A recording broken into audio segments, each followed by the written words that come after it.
Ladies and gentlemen, without further delay, the next Vice President of the United States of America, Kaine.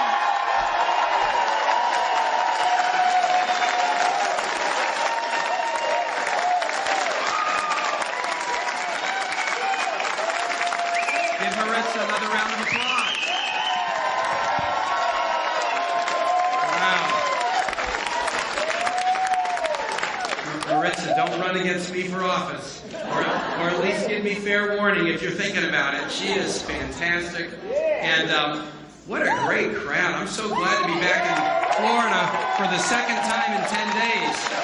Second time in 10 days. We kicked off the campaign. I was rolled out as running mate by Hillary Clinton in Miami, and here we are in Volusia County, Daytona. So good to be at Daytona State. I think you can see to the Clinton team that Florida is really, really important to us.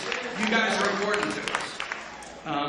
Let me just do a couple of acknowledgments, and then I want to get right down to the topic. Maritza introduced me and talked about jobs and talked about the economy. And this is what Secretary Clinton and I are out on the field this week doing, right after the convention. Hey, wasn't the convention great?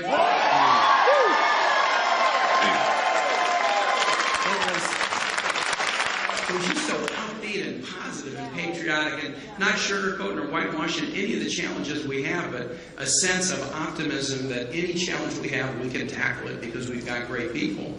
And compare that to the Cleveland convention. I mean, it was like Gotham City vibe or something. I mean, I was saying it was kind of dark and pessimistic, and some people said, "Wow, that's a dark picture of the United States." And I said, "No, that wasn't a picture of the United States. That was a self-guided tour through the mind of Donald J. Trump. That's a scary place to be."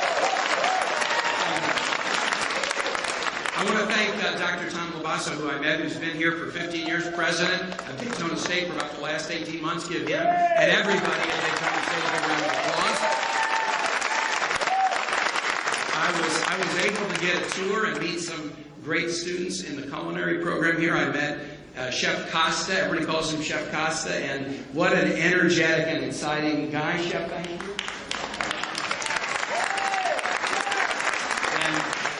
Everybody at Daytona State, I wanted to do the event here, and the team really did, because programs like this are very, very special to me. I grew up in a house where my dad ran a welding and ironworking shop. And the ironworkers that I worked with, my brothers and I and my mom, these were superbly trained technical artists, welders and ironworkers. And I learned about the power of career and technical education through watching them work. And it was about a partnership. My dad was management, he owned the business. But he taught my brothers and me, it's going to be the artistry of these welders that will put you kids through school.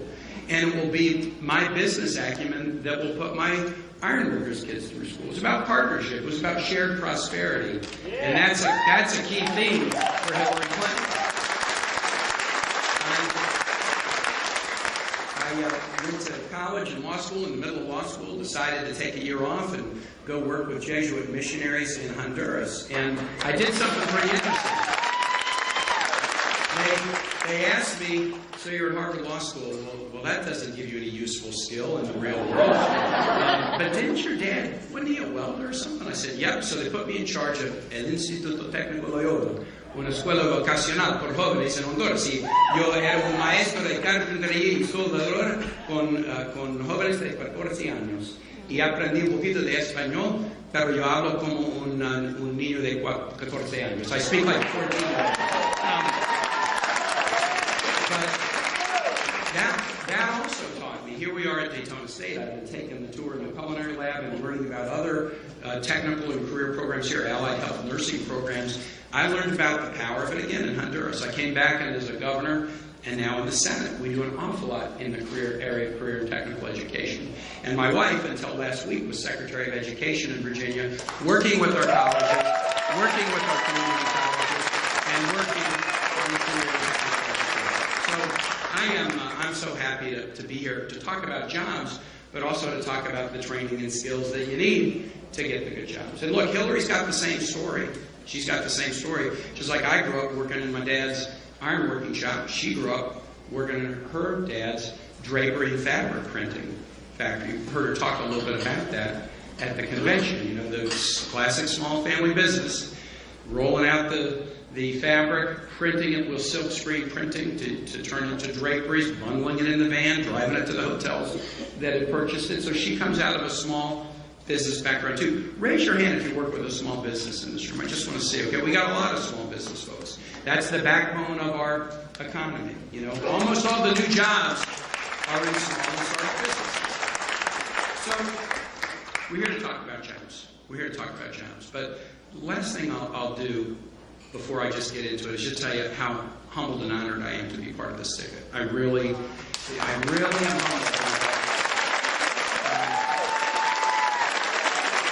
Hillary, as President Obama said when he spoke, and wasn't his speech fantastic? So he said, yes, we can. As President Obama said about Hillary Clinton, there hadn't been anybody nominated by a major party for president who is as qualified as Hillary Clinton in a very long time, if ever. If ever. And so that makes me really proud to be part of the ticket. But another reason is I just think about 22 years in elected life, local office, state office, federal office, and all the strong women who have stood to support me, campaign managers, volunteers, my finance team, great campaign staffers, voters. More than half the voters in this country are women. My wife has supported my work. So when you think about the number of us strong men who wouldn't have done what we had done in politics over the entire course of our nation if it weren't for strong women. I mean, think of Abigail Adams and John Adams. There's always strong women who supported strong men to be in politics. And what this election gives us a chance to do as strong men is be strong men standing up to support a strong woman leader. I think that is a really, really good thing.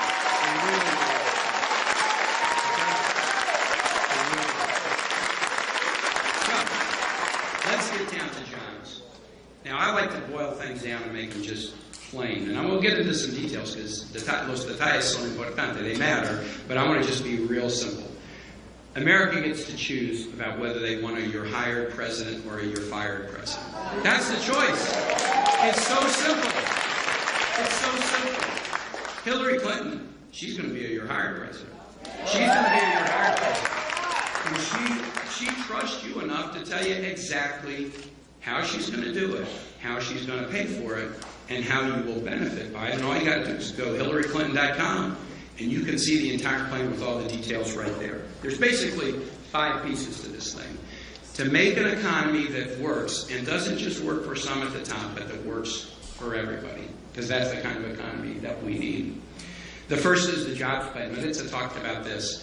In the first 100 days of a Clinton-Kaine administration, I still pinch myself when I say that, the Clinton-Kaine administration, the first 100 days, we're going to make the biggest investment in jobs since World War II. And we're going to do it in some ways that can get the economy accelerated immediatamente. And there's also some longer-term plans that we're going to be able to go after. So here's what we're going to do. Number one, it's just this jobs program. We're going to invest in manufacturing because we've got manufacturing businesses just like my dad's, just like Hillary Clinton's. That need to grow, that need to find new customers, and that also need to find new workers. There's jobs that are going wanting right now because we're not training in the skills that are needed by some of our businesses that want to grow. So we're going to invest heavily in manufacturing. We're going to invest heavily in infrastructure. Why not build the roads and the railroads and the airports and the ports and the electric grid and the high-speed internet connection? Why not build that? I was a mayor and governor, did a lot of economic development deals. And here's what I learned about doing projects like this. If you do infrastructure, you invest and you hire people today to do the building, right? But then what you build raises the platform for like 50 years. You know, if it's easier for goods and services to move around because you built a transportation network that works better, that helps the economy for 50 years. So if you invest in infrastructure, it's good for today, it's good for tomorrow, and that's what we're going to do as part of this 100-day plan. We're going to turn the corner on. We've been having to cut research. I served with my friend, your Senator Bill Nelson in the Senate, and the Republicans have been trying to choke off through austerity, through sequester, investments in research. We're the greatest research nation in the world, but our funding is being slashed and slashed and slashed. Research to find new technologies and clean energy, research to find new cures for diseases. We're going to build the research back up because often it's the research that produces the next generation of jobs. And we're going to be a leader and make investments in clean energy. What's happened, look, in the last 5 or 10 years with solar and wind and green biodiesel, it's not only been good for the planet. Florida and Virginia share something in common. Sea level rise really, really affects us. You know, the other side is going around denying that there's any change in climate at all. But hey, in Virginia, we're seeing it every day. And in Florida, you're seeing it every day. And so how do we do the right thing? Well, let's create that cleaner energy economy, which not only will be good for the planet, but we use American innovation. This is a great way to create new jobs in the solar field, in the advanced biodiesel field. So that's the other thing that we're going to do right out of the gate. So that's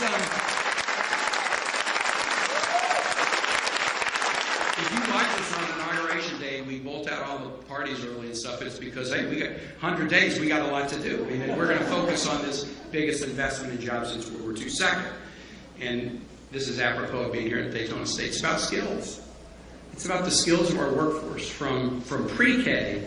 You know, the earliest time in life. I saw that Donald Trump kicked a crying baby out of an event earlier today. So as I'm thinking about pre-K, sometimes you wonder who the baby is. Right? You wonder who the baby is.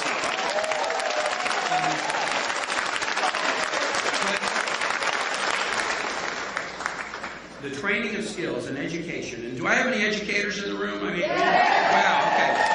You guys are the best. You guys are the best. It starts early. I once went to a church and somebody said it's easier to build a person. I'm sorry, it is easier to build a child than repair a person. So why not start?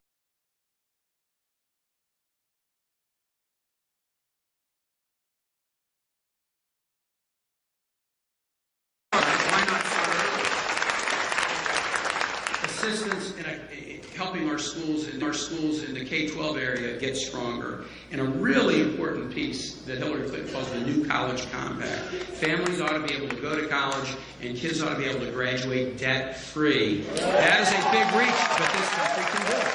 This country can do it. And even in the early years, especially for families that can't afford it, why not make the first 2 years of community college free? This skilling of the economy is one of the things that's going to enable us to be very, very strong. And then finally, and this is the one that, you know, like I'm really into the most, is Hillary Clinton pointed out, we want to have strong colleges like Daytona State. We want to have strong colleges like University of Missouri, where I went, or University of Virginia, where I live. But not all the great learning is learning that takes place at a college. There's union apprenticeship programs. There's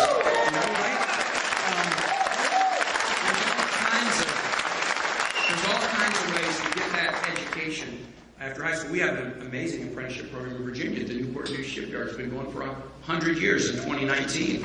These guys build the largest, these guys and ladies, these great shipbuilders, build the largest and most complicated items on planet Earth, nuclear aircraft carriers and subs, because of a great technical program. We don't even count those students when they graduate as having a college degree, and yet they have a great job, making a great living for their whole life, doing something patriotic. We got to respect career and technical training. Investments in historical black colleges and other minority-serving institutions. And finally, let's not forget, if we're focusing on skills, immigration reform is one way to take advantage of a tremendous amount of skills. And why not have an immigration reform system like I have supported in the Senate that takes advantage of skills, that enables people to come out of the shadows and into the workforce, you know, be paid fairly, not be paid sub-minimum wages, pay taxes, contribute to the society in all the ways they can, and do it openly. And Donald Trump, on the other hand, he not only doesn't want to do immigration reform, he wants to kick a whole lot of skilled people out of the country. That's going atrás, no adelante. We don't need to go backward, we got to go forward. And Hillary Clinton will do that.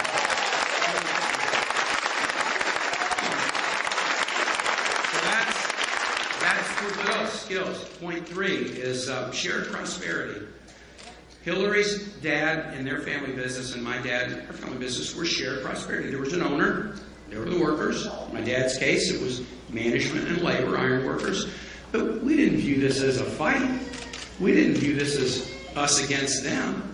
The iron workers asked my dad, even though the business was really tiny, to be on the National Pension Fund Board, one of 3 employer reps on that board. He only had 7 employees.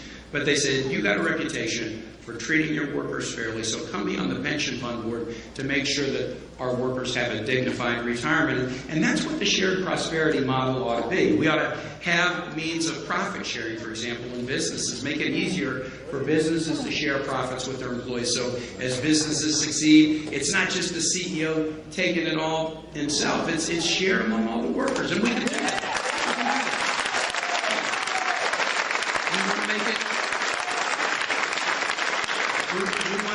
We want to uphold the power of labor. I mean, labor has played such a constructive force in this country, and we want to make sure that we can uphold the power of labor to organize and bargain collectively and advance working conditions and living conditions and wages and health care benefits. And so we will work seriously on that. And then we'll do this.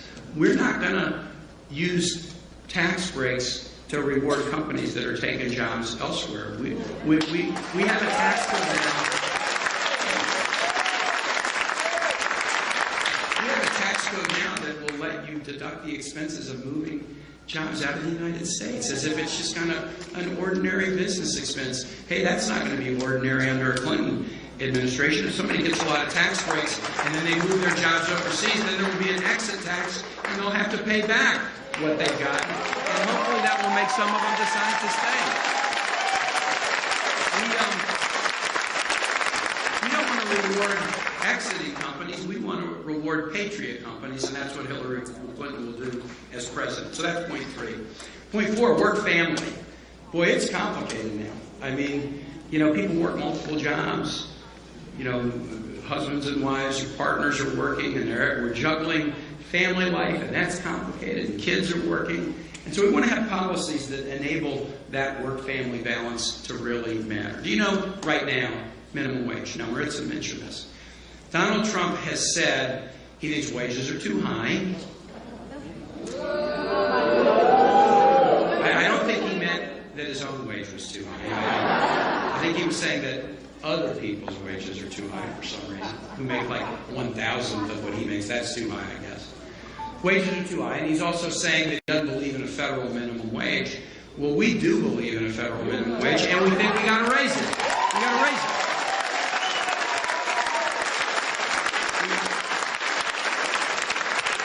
We have to raise it because if we tell people work is important, work hard. That's one of the American messages, right? But you set a minimum wage so that if somebody works full-time for minimum wage and they have a dependent, then they're below the poverty level. Well, wait a minute. Were we just pitching a line to people when we said work hard? Our actions don't match our words. If we think work's important, then we ought to value work, and we ought to value workers, and one of the ways to do that is have a minimum wage so that people cannot live in poverty, but can work and do dignified work and have a good life.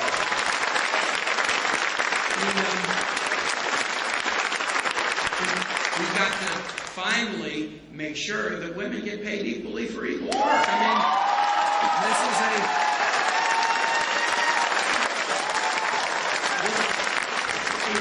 this is not just a fundamental issue of equality, obviously, but it's also an issue of family economics. I mean, all of us have working wives, working sisters, working mothers, working daughters. You could be a man, but pay equity for women is critical to your own economics. So it's about fairness, but it's also about, letting families be able to survive and honoring people for the work that they do. And finally, an issue that Ann and I work a lot on in Virginia, and I know everybody struggles with, is the cost of child care. So in trying to make that work-life balance happen, the availability of high-quality child care and the cost of it is something that puts a stumbling block on a lot of people's ways. And so raising standards for child care, raising the way we treat child care workers, and giving families more ability to afford child care is all part of this point. So that's point 4. Finally, Hillary's honest about it. This is not free. It's going to cost something. So unlike Donald Trump, she says, here's what I'm going to pay for it. And what we're going to do is we're going to ask those who have disproportionately benefited in the last 15 years, the wealthiest, biggest corporations, Wall Street, we're going to ask them to pay more. And you know what? It's just about paying their fair share. That's what it's about, paying their fair share. And you know what? If they do, and we do these kind of programs, our economy is going to be even stronger, and those businesses and people are going to do even better. So this is about reinvesting back in a society that will grow, and then that growth can help everybody, not just those at the top. Now, that's the Hillary Clinton plan. Doesn't that sound like a you're hired president?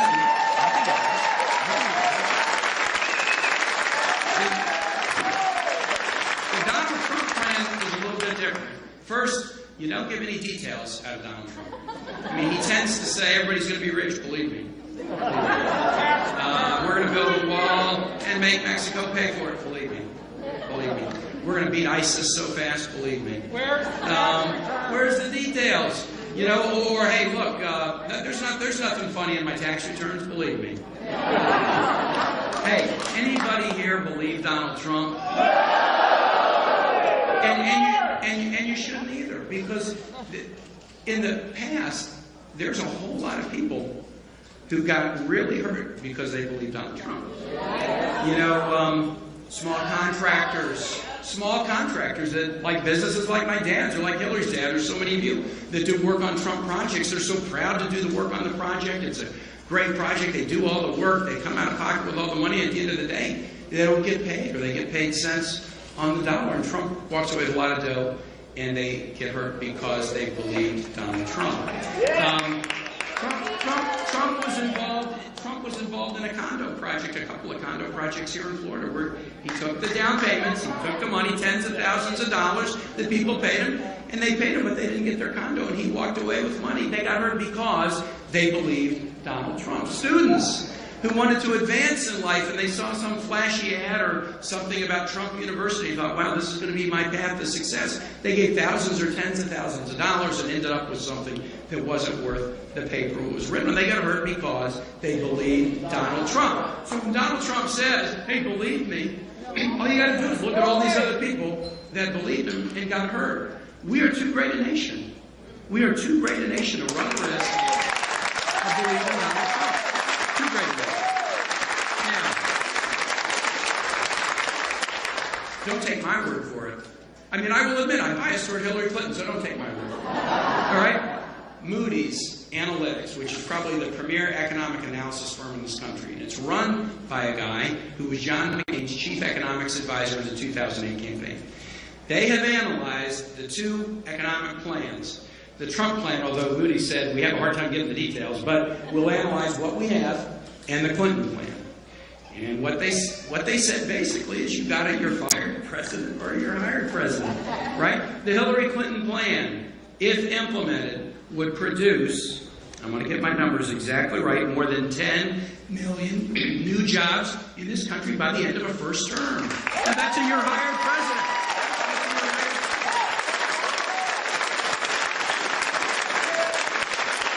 The Donald Trump plan, on the other hand, would cause the American economy to lose 3.5 million jobs and lead the nation into a, quote, lengthy recession. I mean, this is not even close. I think we want a you're hired president. I think we ought to run away from a you're fired president as fast as we can.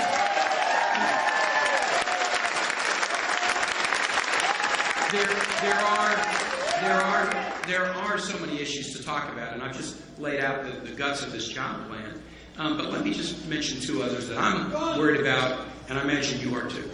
The first one is Zika, public health emergency. Now, if you go look at what Donald Trump has said about Zika, it's kind of crickets. It's like nothing. I think he acknowledged once on a show, yeah, it's a big problem. Okay, well, I knew that before I heard him say that.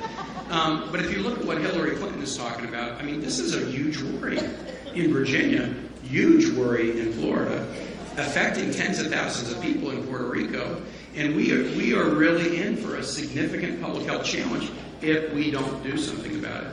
Now, here's what Hillary says we should do, and here's what I've already been working on. In the Senate, we hammered out a bipartisan proposal to invest $1.1 billion in a whole variety of ways to stop Zika from turning into a massive public health threat. Some of it is mosquito abatement, so doing all kinds of things to bring down the density of the mosquitoes that carry Zika. And those mosquitoes also carry chikungunya and dengue, so we would help with some other diseases too. We need to be working on developing a vaccine. We're a ways away from developing a vaccine, but if we invest more in that research side, we can race ahead and get a vaccine, keep people safe. And then there's other things too that we ought to be doing in the states that are most likely to be affected.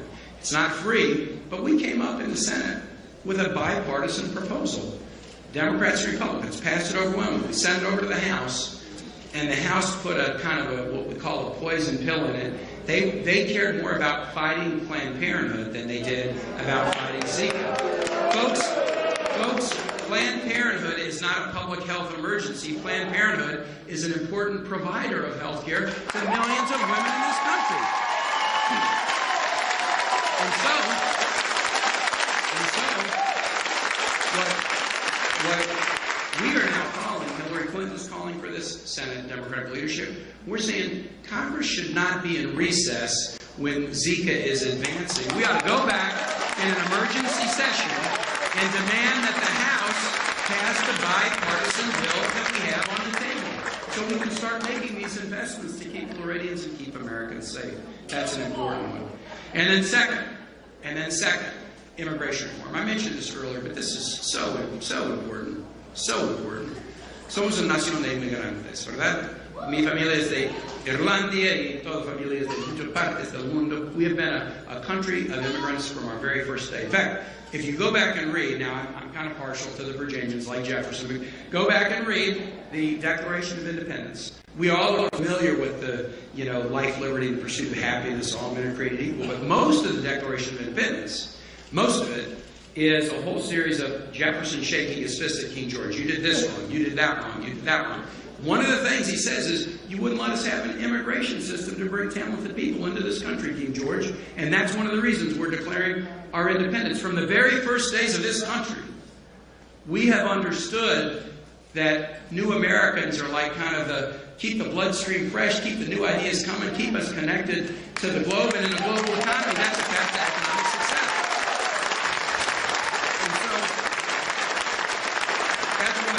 That's why Hillary Clinton supports comprehensive immigration reform. That's why I supported the bipartisan bill. One of my funnest days in the Senate was standing up on the floor and surprising my colleagues by giving a 15 or 20-minute speech purely in Spanish trying to describe the immigration reform bill. The reporter had to report it all in Spanish. It's in the congressional record, all in Spanish. After I was done, they told me nobody's ever done that in the history of the United States Senate. So that surprised me. But you all know, European settlement of the 50 states didn't start with Jamestown and Virginia. With the English, it started with the Spaniards at St. Augustine. 42 years before Jamestown. 42 years before Jamestown. So immigration reform done the right way is really important. And the Donald Trump plan, which is not only don't do immigration reform, but shake your fist at new Americans and call them names. Call them names.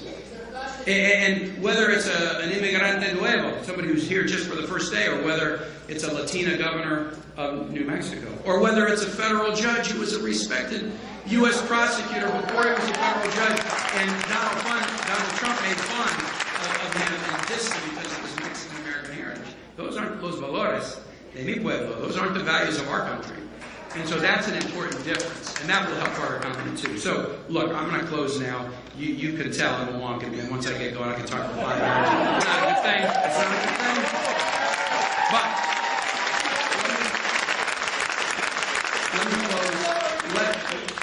let me close on one thing. Si se puede. Si se puede. Si se puede. Gracias, Maritza. I'm going to close on one thing that is important in any election, maybe as important as anything, which is character. Character.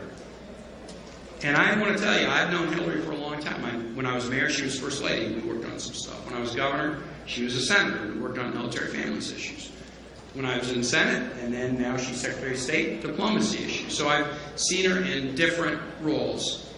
And at Cleveland, you heard a lot of Republicans, they just wanted to turn it into an anti-Hillary fest, right? So let me just say something about character. A tip. If you want to know something about the character of people in public life, here's the best way to make a judgment. Look to see if they had a passion for something important before they got into office. And then look to see whether they held on to that passion, come hell or high water, in good times and bad, in victory and defeat, whether they were in office or out, have they held on to that passion throughout their entire life. Now with Hillary, it is so easy to see it. As a kid in a Methodist youth group in the suburbs of Chicago, she had a great Methodist pastor who kind of opened her eyes to the broader world, took her to see Martin Luther King speak in Chicago, helped her see the plight of migrant families. And she has been battling for families and children her entire life. You know, the health insurance program that gives 8 million kids health insurance.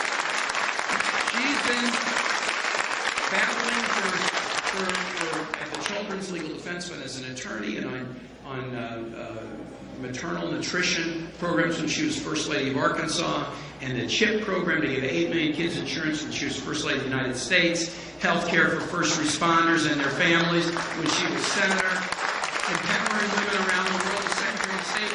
There is a consistent theme that runs throughout Hillary Clinton's life, no matter what office she's in or when she's out of office. That's character, folks. And when she loses at something, like when she didn't get all the health care done in the mid-90s, she didn't give up. She said, we couldn't get the whole thing done. Can we get health insurance for kids? And they did. That's character. She's had a consistent passion to serve people, not just herself, before she was in office that she's held throughout her life. That's character. Donald Trump has a consistent passion, too. That showed up long before he was thinking about running for president. And that he has followed with rigid consistency throughout his entire life. And you already guessed the punchline. That passion is Donald J. Trump. We don't need a me first president. We need a kids and family first president. And that's the kind of president that Hillary Clinton will be. I'm proud to be on the ticket. I'm proud to be in Daytona. I'm proud to be in Volusia. Thanks, Daytona State. Let's go out and win this election. Thank you.